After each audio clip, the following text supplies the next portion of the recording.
नास्तिक व्यक्ति।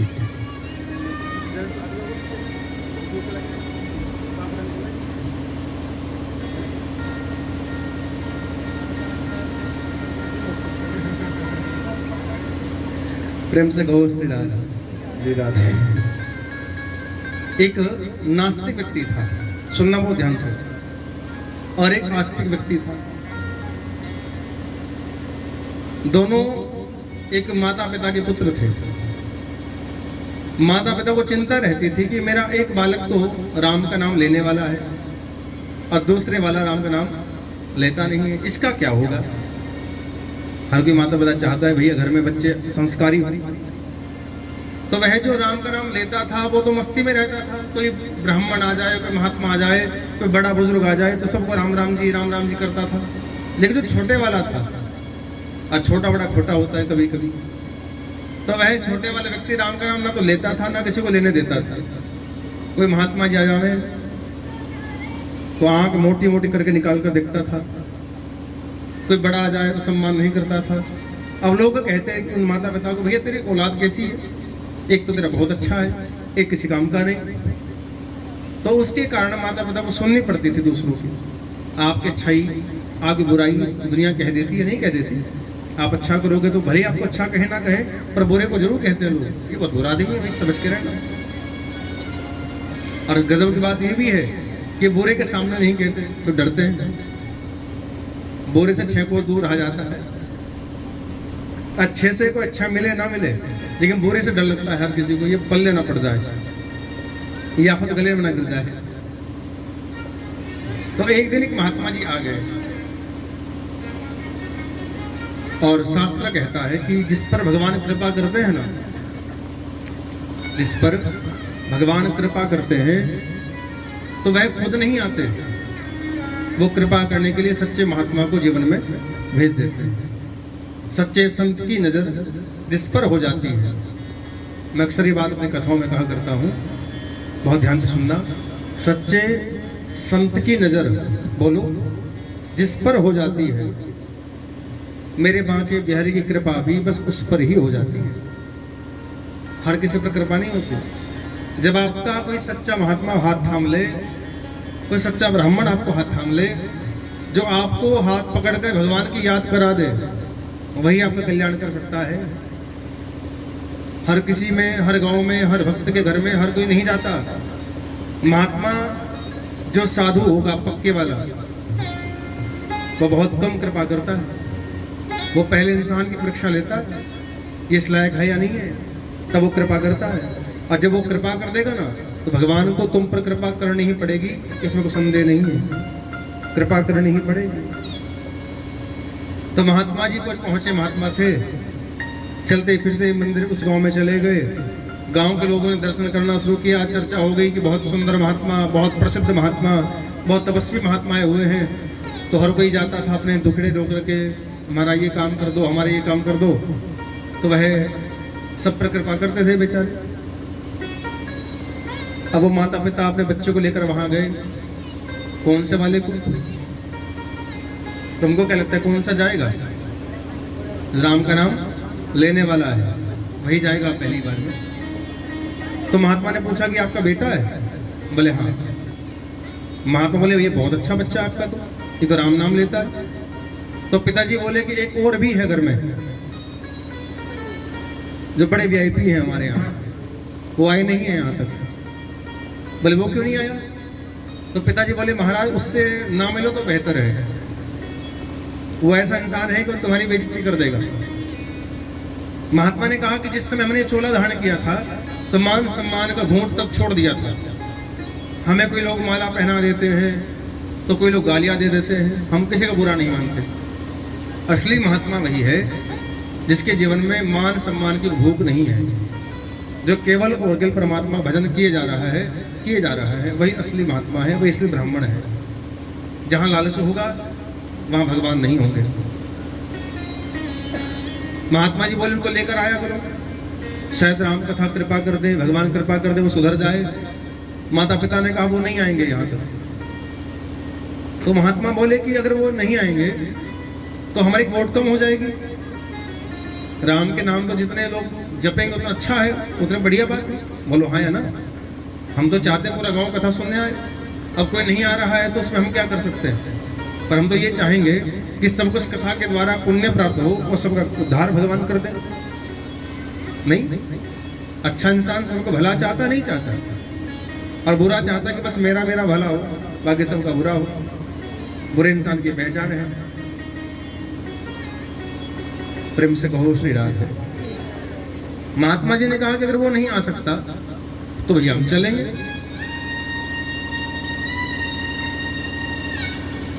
माता पिता बोले कि आप मत जाओ, वो कुछ कह देगा, आपका अपमान हो जाएगा, हमको पाप लगेगा। महात्मा जी ने कहा कि भैया आपको जाना पड़ेगा, राम के नाम को जोड़ने के लिए हमको तो भैया जहर का घूंट भी पीना पड़ेगा और दूध का घूंट भी पीना पड़ेगा। तो महात्मा जी चल पड़े उसके घर के लिए। जब घर में गए तो पूछा कहाँ है वो, तो कहा कि ऊपर रहता है, छत पर चले जाओ। तो महात्मा जी ने कहा कि देखो ऊपर से कोई आवाज आए तो तुम ऊपर नहीं आना, वो तुमको बुलाएगा भी, वो चिल्लाएगा भी, वो कुछ भी करेगा, लेकिन तुमको दरवाजे के पास नहीं जाना है। तुम नीचे बैठे रहो, मैं जो भी करूंगा वो मेरी मर्जी, जब तक मैं ना कहूं ऊपर मत आ जाना। अब माता पिता को चिंता हो रही है कि न जाने क्या होने वाला है आज। और महात्मा जी कह रहे हैं भैया आज आर पार की खेल के आऊंगा, ये तो हम नहीं या वो नहीं। महात्मा जी ऊपर गए तो देखा कि वो चापे पर पड़ा हुआ है, लेटा हुआ है। महात्मा बोले भैया खड़ा हो। उसने आँख खोलकर देखा तो घूर कर देखा, ढोंगी आ गया ढोंगी। तो वह बोले महात्मा जी कोई बात नहीं, राम राम बोल। उसने कहा नहीं बोलूंगा। महात्मा ने कहा भैया बोल दे राम राम। उसने कहा नहीं बोलूंगा। महात्मा जी बोले कि आज तुझे ऐसे व्यक्ति से पाला पड़ा है कि तो तू नहीं कि आज हम नहीं, बोल राम राम। उसने कहा बिल्कुल नहीं बोलूंगा, तुम ढोंगी हो, तुम स्वार्थी हो, तुम व्यापारी हो, तुम राम के नाम पर पाखंड फैला रहे हो। बोले हम कुछ भी कर रहे हैं लेकिन तू बोल राम राम। उसने कहा बिल्कुल नहीं बोलूंगा। महात्मा ने कहा दरवाजा बंद कर दे। फिर दरवाजा बंद हो गया। महात्मा जी उसके पास गए, बोले भैया बोल राम राम। बोले नहीं बोलूंगा। उसके हाथ पकड़ लिए, बोल राम राम बोल। बोले नहीं बोलूंगा। अब महात्मा जी हट्टे कट्टे थे, बढ़िया ताकतवर थे। उसके हाथ को पकड़ के पीछे घुमा दिया। बोले बोल राम राम। बोले नहीं बोलूंगा। उसकी गोद को पकड़ लिया ऐसे करके और कमर कस ली। बोले बोल राम राम। बोले नहीं बोलूंगा राम राम। जोड़ दिया कमर पर, उसी कमर की हड्डी मुड़नी शुरू हो गई। उसको लगा कि तोड़ देंगे हड्डी। वो चिल्ला रहा है पिताजी बचाओ, ओ माता जी बचाओ। अब माँ बाप ने कहा कि गुरु जी कहकर गए थे कि ऊपर नहीं आना। अब क्या करते, तो माँ बाप नीचे बैठे रहे। वो चिल्ला रहे, ओ बूढ़ा सुन ले, ओ बचा ले, ओ बुढ़िया तू सुन ले, बचा ले। वो कह बेटा राम राम बोल दे, छोड़ दूंगा। लेकिन वो राम राम ना बोले। अब जो जो राम राम कहे वो ना बोले तो गुरु जी उसको समझ रहे ना, और जोर दे दे। बोले मर गया। बोले मरा नहीं, राम राम बोल, ऐसे मरने नहीं दूंगा। उसने कहा कि नहीं बोलूंगा। ओ पिताजी सुन ले, ओ बचा ले मेरी जान। माँ बाप ने कहा कि अंधे हो जाओ और बहरे हो जाओ, ना कुछ देखेंगे ना कुछ सुनेंगे। गुरु जी ने कहा हम तो नीचे कहकर आए हैं भैया आर पार खेल करके आएंगे, ये तू नहीं, ये आज हम नहीं। अब गुरु के सामने वो क्या कर सकता था। उसकी कमर को कसना शुरू कर दिया, बोल राम राम, बोल राम राम। जब लगा कि हड्डी टूटने वाली है, उसने कहा सुन छोड़ दे, बोलता हूं, पर छोड़ूंगा तभी जब बोल देगा, क्योंकि जानते थे कि बदल जाएगा। जब अंत में प्राण यहां तक आ गए, भय बिन होए ना प्रीति। तुलसीदास जी ने कहा है, गोस्वामी जी ने, भय बिन होए ना प्रीति। जब तक भय नहीं होता तब तक प्रेम भी नहीं किया जा सकता। भगवान का डर है तो ही हम पुण्य करते हैं। अगर भगवान का डर ना हो तो भैया खुलेआम चोरी की जाए, खुलेआम बुरा किया जाए। वो तो राम नाम का डर है थोड़ा सा। तो जब वह कहता है कि अच्छा इसको क्या होगा राम राम कहने से, बोले तो कह दे, कुछ हो या चाहे। उसने कहा अच्छा मैं कह देता हूँ। बोले कह दे। बोले छोड़ तो सही। बोले छोड़ दूंगा बाद में। तो उसने अच्छा कह दिया मैंने, क्या राम राम कह दिया, और गुरु जी ने उसको छोड़ दिया। उसने कहा मैंने कह तो दिया पर मानूंगा नहीं। महात्मा जी बोले बस तूने कह दिया इतना बहुत है, और बात सुन मेरी, इस राम नाम का जो तूने 2 बार कहा है, इसका फल तुझसे पूछा जाएगा कि इसके बदले में तुझे क्या चाहिए। ये बात ध्यान रखना बेटा। तो जो मर्जी कर, आज मैंने तेरा हाथ थाम लिया है और मैंने तुझे भी लालच के लिए हाथ थामना ही, तुझे मैंने राम के जोड़ने के लिए हाथ थामा है। जिंदगी में किसी को बताना नहीं कि तूने राम राम कही है। और जब तू मर करके वहां जाएगा तो वहां सब तुझे पूछेंगे, यमराज जी पूछेंगे, चित्रगुप्त जी पूछेंगे, विचित्रमान पूछेंगे, तो वहां चुप रहना, बोलना नहीं कुछ भी। उस व्यक्ति ने पूछा क्या होगा, मगर जो होगा तुझे उस समय पता, बोलो हैं, मगर तुम पर वालो कुछ करके खा लो, तब तुझे पता चल जाएगा। इतना कहकर गुरुजी नीचे आ गए। माँ बाप ने कहा गुरुजी ऊपर बहुत हल्ला हो रहा था। बोले हल्ला नहीं, अब तो राम का वो हो गया है, अब डरने की बात नहीं है। उस राम का नाम लेकर के वो सोचने लगा कि एक बार राम राम कहने से मुझे क्या मिलेगा। अब तो भैया वो ना चाहकर भी उस बात को याद करता था कि उस दिन मैंने राम राम कही थी, मैंने राम राम कही थी। समझो कि उस एक कारण से वो दिन भर जो चुगली करता था, बुराई करता था, अब उसके मन में एक ही बात चलती है, उसके बाद मुझे क्या मिलेगा, उसका मुझे क्या मिलेगा। तो जितनी बार वो सोचता था तब तो उसके मन में राम राम बोलो। तो समझो कि राम नाम ले रहा है लगातार।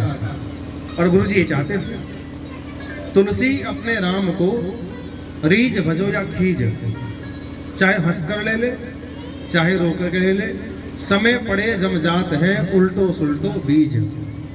हमने राम का नाम जैसे अवस्था में ले लिया हो, जहां मर्जी ले लिया हो, दुख में सुख में, लाभ में हानि में, जीवन में मरण में, यश में अपयश में, हमने राम का नाम जो लिया है उसका फल हमको मिलेगा, पक्का मिलेगा, इसमें कोई संशय नहीं है। वो राम नाम की महिमा परंपार है, बहुत बड़ी महिमा है राम नाम की, साधारण नहीं है साहब। जब वह व्यक्ति मर गया और मर कर गया यमपुरी में, यमराज जी ने पूछा ओ भैया इसका लेखा जोखा बताओ क्या है। चित्रगुप्त है कैमरामैन, हम सबके लेखा जोखों को जो रिकॉर्ड करते हैं ना अपने वीडियो कैमरे से, वो चित्रगुप्त जी महाराज हैं। जो पाप हम छिपकर करते हैं को देख ना ले, वो कौन देखता है? चित्रगुप्त जी महाराज। धरती के नीचे उतर कर कोई पाप कर दोगे ना, वो दुनिया को पता चले ना चले, उनको पता चल जाएगा। बंधुओं, यमराज जी ने कहा कि बताओ जरा। चित्रगुप्त कहते हैं महाराज इसने अपने जीवन काल में कभी भी किसी का स्वागत नहीं किया, किसी का सम्मान नहीं किया, किसी राम नाम लेने वाले की कदर नहीं की, माता पिता का पूजन नहीं किया। इसलिए जितने भी रिकॉर्ड हैं वो सब पाप से भरे पड़े हैं। लेकिन क्या एक बार इस व्यक्ति ने एक महात्मा के जबरदस्ती करने पर, सुनो बहुत ध्यान से, गजब की बात है, एक महात्मा ने जबरदस्ती से इसको डांट करके, हाथ पकड़ करके, इसकी कमर को कस करके, इसके द्वारा एक बार राम राम कहलवाया है। कितनी बार? जोर तो बोलो। एक बार राम राम कहलवाया है। उसके बाद में इसने उसको याद तो किया है, मुख से तो नहीं बोला, लेकिन मन मन में राम राम ये करता रहा कि क्या मिलेगा राम राम, क्या मिलेगा राम राम। यमराज जी बोले वैसे तो नरक में जाएगा ये, इसके सारे काम बुरे हैं, परंतु राम राम जिसने कहा उसका फल तो कुछ लिखा होगा शास्त्रों में। तो पूछा उससे कि भैया देख तू नरक में जाएगा पक्का? कथा समझ में आ रही है नहीं आ रही? ये तो कंफर्म हो चुका है कि तेरा जो सीट है वो नरक में रिजर्व हो चुकी है, पर जो तूने एक बार राम नाम लिया इसके बदले में तुझे क्या चाहिए तो बता दे। यमराज जी ने पूरे पोथा शास्त्र सब खोल दिए। माला के तो वहां फल है कि माला से क्या मिलता है, लेकिन एक बार राम राम कहा वो जबरदस्ती से, उसका क्या पुण्य दे दूं उसको? यमराज जी ने कहा कि क्या दूं, गलती ना हो जाए हमसे, भगवान नाराज ना हो जाए। तो उससे पूछ रहे हैं यम देवता कि तुम ही बता दो उसके बदले तुम्हें क्या चाहिए। तो वो बात याद आ गई। कौन सी बात मालूम? कि तुझसे राम नाम की महिमा पूछी जाएगी, क्या चाहिए, तब मौन रहना, कुछ मांगना नहीं। तो वह व्यक्ति कहता है जो तुमको देना हो दे दो फटाफट, इतना समय नहीं है हमारे पास, हमें नरक में भेजना भेज दो। यमदास बोले कि भैया मेरे पास सब कुछ लिखा हुआ है, पर एक बार राम राम कहने का क्या फल है ये मुझे भी नहीं पता, तो बता दे तो मैं तुझको दे दूंगा। अगर तू स्वर्ग मांगता तो मैं दे दूंगा। उस व्यक्ति ने कहा मैं बिल्कुल नहीं बोलूंगा, उसे महात्मा जी की वो बात याद आ रही है, और सच्चे महात्मा की बात भूलनी नहीं चाहिए कभी भी, जीवन में कभी भी काम आ सकती है। आज उसने बात मान ली कि न जाने मुझे क्या मिलेगा, तो मौन रहा, जो करना हो सो कर दो आप, पर मैं कुछ नहीं बताऊंगा। प्रेम से कहो श्री राधा। बंधुओं, यमराज जी ने सोचा कि इसका फल कौन बताएगा, तो बताया किसी ने कि ब्रह्मा जी हैं जो सब शास्त्रों को जानते हैं, उनके पास चला जाए। तो यमराज बोले भैया मेरे साथ चल। उस व्यक्ति ने कहा मैं कहीं नहीं जाऊंगा, ये टेंशन तुम्हारी है, तुम जाओ जहां तुमको जाना है, मैं तो यहीं बैठा हूं। उसने कहा भैया सामने जाना पड़ेगा। वो व्यक्ति बोला कि अगर लेकर जाओगे तो मैं थक जाऊंगा, मुझे अपने कंधे पर बिठाओगे तो मैं जाऊंगा। अब यहाँ भी जब तक जिंदा रहा तब तक भी नाक में दम दिया, और जब मर गया तो वहां यमराज के नाक में दम कर दिया।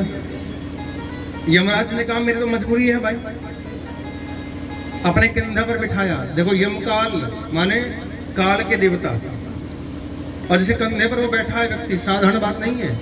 काल हमारे कंधों पर बैठा है, और राम का नाम लेने वाला जो होता है वो काले कंधों पर बैठ जाता है। अपने कंधों पर बिठा करके वो ब्रह्मलोक में गए। ब्रह्मलोक में जाकर बताया महाराज ये ऐसा व्यक्ति है जिसके सारे दुष्कर्म हैं, सारे अपराध हैं, इसके कोई भी काम ढंग का इसने नहीं किया, बस एक बार इसने किसी महात्मा के जबरदस्ती करने से राम राम कहा है, इसका क्या फल दे दूं। ब्रह्मा सोचा कि भैया राम नाम का फल तो मुझे भी पता नहीं है क्या देना है।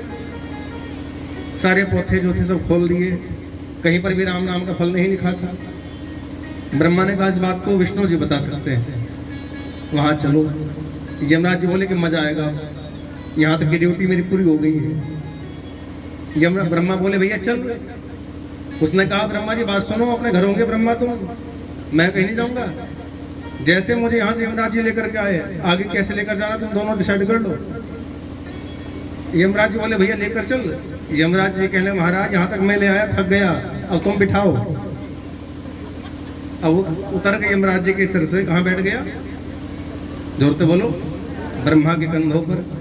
और यमराज जी चल पड़े। ब्रह्मा जी बोले अच्छी मुसीबत पड़ गई गले, कहाँ बिठाना पड़ेगा दुष्ट को।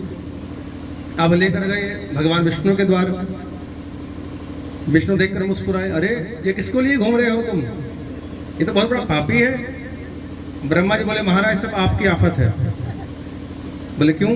बोले इसने सारे काम बुरे किए, बस एक काम इसने एक अच्छा किया हुआ है, इसने एक बार राम राम कही है, वो महात्मा के जबरदस्ती से। अब पूरे शास्त्रों में वेदों में आपने सब कुछ लिख दिया, पर ये नहीं बताया कि एक राम राम का फल क्या देना है। विष्णु जी बोले इस बात को हम भी नहीं जानते भाई, हमसे बड़े एक देवता हैं जिनका नाम है भोलेनाथ, ये सृष्टि का काम सब वही देखते हैं, उठाना किसको है, पहुंचाना किसको है, ये सब वही जानते हैं। फिर क्या करें। बोले वहां चलते हैं। ब्रह्मा जी बोले अच्छी बात है। उसने कहा भैया चल। ब्रह्मा जी बोले ऐसे नहीं जाएगा ये। फिर कैसे। बोले यहाँ तक हम लेकर के आए, आगे तुम लेकर चलो। विष्णु बोले मैं मायापति होकर बिठाऊंगा। तो वह व्यक्ति कहता भैया मुझको तो जाने की जरूरत नहीं है, मुझे यहीं छोड़ दो। अब वहां बैकुंठ है साक्षात, जहाँ विष्णु जी विराजमान है। वो क्या है, वो स्वर्ग से भी बढ़कर है। जिसको राम नाम के महिमा का फल नहीं मिल रहा है, सुनिए बहुत ध्यान से, वो ब्रह्मा का दर्शन कराया, ब्रह्मलोक का। अब वो वैकुंठ का दर्शन कर रहा है जो स्वर्ग से भी ऊपर है। विष्णु जी ने कहा भैया मजबूरी है, अगर यहाँ छोड़ दूंगा तो यहीं तो अपना पहरा जमा लेगा, मेरा वैकुंठ बिगड़ जाएगा। अपने कंधे पर बिठाया। किसने बिठाया। विष्णु जी ने। और आफत को लेकर चल पड़े। उसके मजे आ रहे हैं, वो बिना कुछ किए और कंधे पर बैठा बैठा घूम रहा है।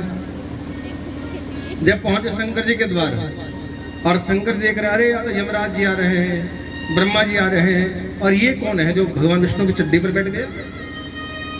जैसे नजदीक पहुंचे शंकर जी ने प्रणाम किया, आप तीनों यहाँ घूम रहे हो क्यों, ये कौन बिठाया। विष्णु बोले इसका नाम है आफत। बोले कहाँ तक आए। बोले पहले गले पड़ी यमराज के, फिर गले पड़ी ब्रह्मा के, अब गले पड़ी मेरी। और भगवान शंकर जी बच जाना। बोले क्यों। बोले कि तुम्हारी गले ना पड़ जाए। बोले कहानी क्या है, करने क्या आए हो। यमराज जी बोले महादेव क्या बतावें, हम इसका लेखा जोखा देख रहे थे, उसमें लिखा था कि इसने एक बार राम राम कहा है कि संत के जबरदस्ती करने पर। वैसे तो इन नरक में जाएगा पक्का, हम सोच रहे हैं कि पहले इसको पुण्य दे देते हैं, इसका जो भी बैठेगा फिर नरक में भेज देंगे। शंकर जी मुस्कुरा पड़े कि तुम तीनों पागल हो चुके हो, तुम तीनों, बोलो जोर से। बोले क्यों? बोले इसका राम नाम की महिमा का जो फल चाहिए तो ले चुका, तुम कौन देने वाले हो? बोले हम समझे नहीं। शंकर जी बोले कि जो तीनों देवताओं कंधे पर बैठकर यहाँ तक पहुंच गया हो, जो स्वर्ग से बढ़कर हो, अच्छे कर्म करने वाले क्या मिलता है? स्वर्ग मिलता है। उत्तम कर्म करने वाले को मिलता है बैकुंठ, जो सबसे अच्छे कार्य करता है उसको मिलता है बैकुंठ, भगवान के चरण का आश्रय। लेकिन कैलाश तक हर कोई नहीं जा पाता। कैलाश तक तो वह व्यक्ति जा सकता है जो तपस्वी भी होगा, मनस्वी भी होगा, यशस्वी भी होगा, वह कैलाश को प्राप्त कर सकता है। भगवान कह रहे हैं शंकर जी, इसको स्वर्ग भी लेकर क्या करोगे? वो स्वर्ग भी इसके सामने कुछ नहीं रहा, बैकुंठ भी कुछ नहीं रहा। ये तो वहां पहुंच गया है जहां बड़े से बड़े महात्मा तक नहीं पहुंच पाता। इसका नाम है कैलाश आनंद स्वर्ग। ये आनंद स्थान है। इसने तुम तीनों को जीत लिया है। राम राम की महिमा इससे बढ़कर क्या होगी? एक बार राम राम कहने से जो यमराज भी थर्रा जाए, जिनकी बुद्धि काम करना बंद कर दे। स्वयं ब्रह्मा जी की बुद्धि काम नहीं कर रही है, विष्णु जी को मायापति होकर भी माया में उलझ गए, और शंकर जी के द्वार पर वो पहुंच गया। ब्रह्मा विष्णु और शिव को जिसने प्राप्त कर लिया, वो क्या पानी, तो बाकी क्या रहेगा उसके लिए पाना? ये राम नाम की महिमा ही है। अब उसको समझ में आ गया कि मेरे महात्मा ने मुझे जबरदस्ती से क्यों कहा था। आज मैं नरक में जाते जाते बच गया, वरना वहां मेरे पकोड़े तले जाते। आज कुंभी पाक में एक नरक है, वहां कुंभी पाक, उसमें कढ़ाई में उसको पकाया जाता है पापी को। एक है वैतरणी, उसमें वहां गिरा दिया जाता है। तो एक बार राम राम लेने मात्र से उसको बैकुंठ का दर्शन प्राप्त हुआ, ब्रह्मलोक प्राप्त हुआ और शिवलोक प्राप्त हो गया। तो ये राम नाम की महिमा है।